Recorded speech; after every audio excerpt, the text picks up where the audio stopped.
Ahoy there crew, this is your captain speaking and welcome back to Art Fight. This week I had the privilege of drawing quite a few lovely characters, so I'd like to share them with the crew. Any of the artists I mentioned will be linked in the pinned comment, so be sure to check them out. The first character that I got to draw this week was for Kirari, and of course it was revenge for this intense and gorgeous piece of Nora.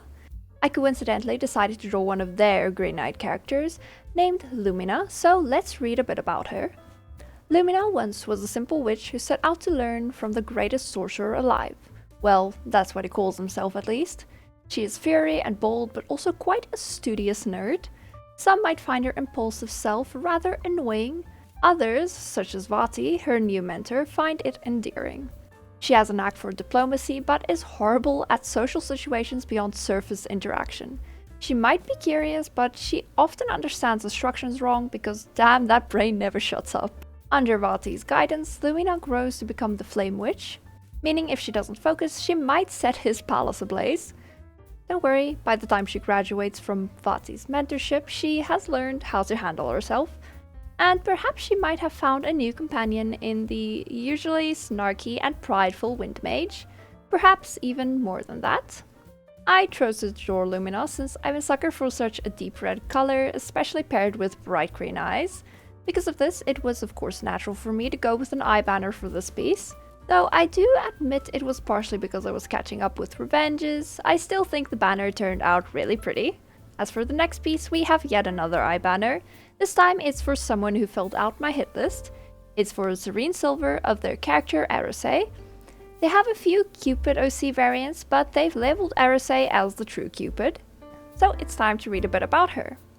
As the true Cupid, Arase guides people to those that fit them best based on their life circumstances, and helps couples work through relationship issues subconsciously. She herself is cursed with extreme empathy. She may appear as cold to the unknowledgeable, but she is merely trying to shield herself from further emotional damage.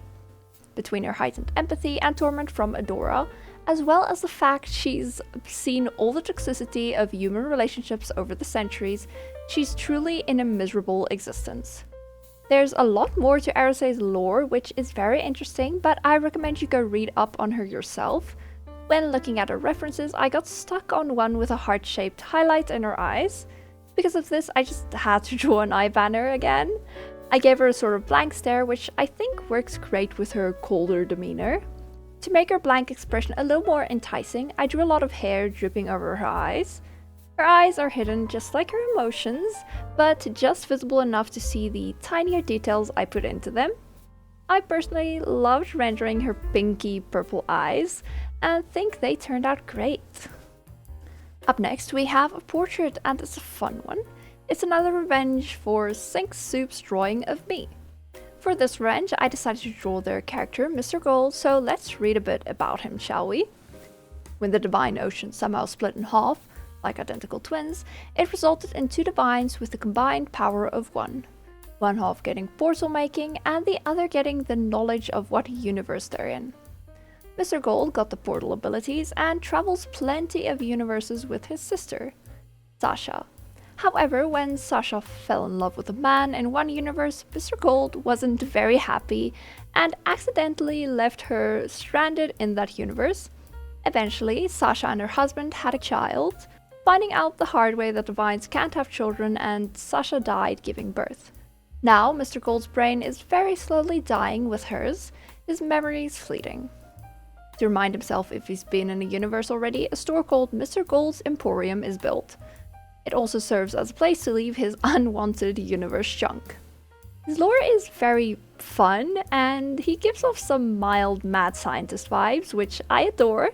I've really taken a liking to scientists lately, but regardless, I needed to draw him in a fun pose. When I found this space, I just knew I had to use it. It was a very interesting experience drawing an older character, since it required me to draw wrinkles for once, and on top of that, I don't draw men as often as I probably should. Even with saying that, I think Mr. Gold turned out looking pretty cool. For my next attack, I finally drew another character interaction. Each time I'm reminded how it elevates the effect of my art. It fills the artwork with so much life. This piece is a revenge for Cloudless's adorable drawing of Kiwi. So I decided to draw their character Stratus with their Moot Limorpheus character Waze. They're shipped together, so it was only fitting that I draw them.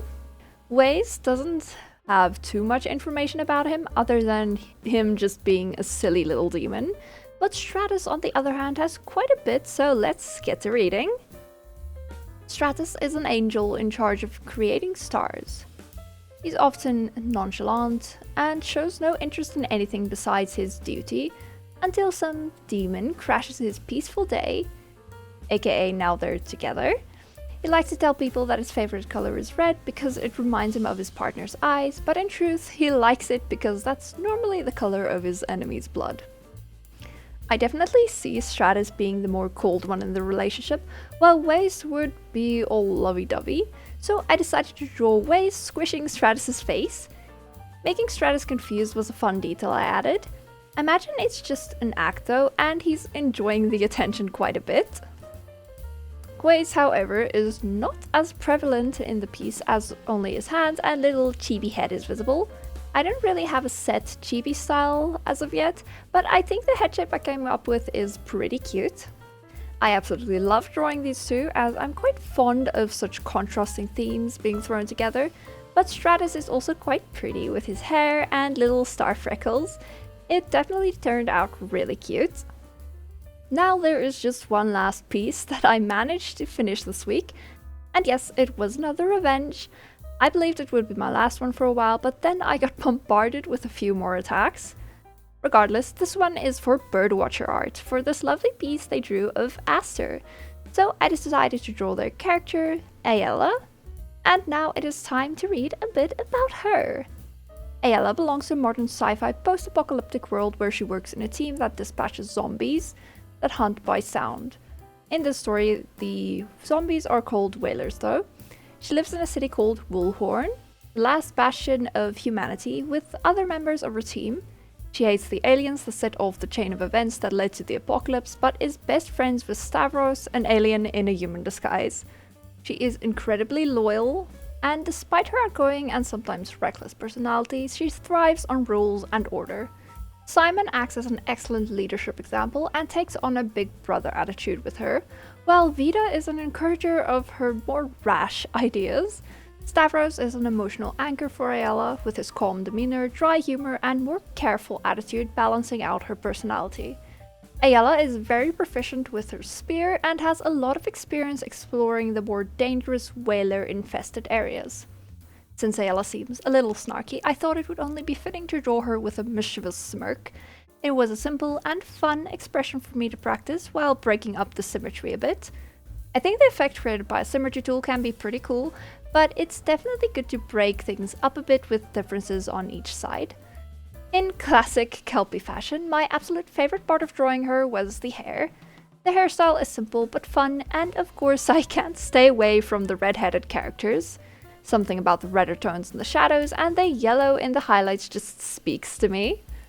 I think the expression happens to match the one on the reference quite nicely, so I think I did a pretty good job. Even though it is another portrait, I did enjoy myself quite a bit drawing this, and I think it looks pretty cool. This week of Art Fight has been very fun, but we still have a little less than 2 more left. I can't wait to share my next attacks with you, but until our next voyage then, bye bye!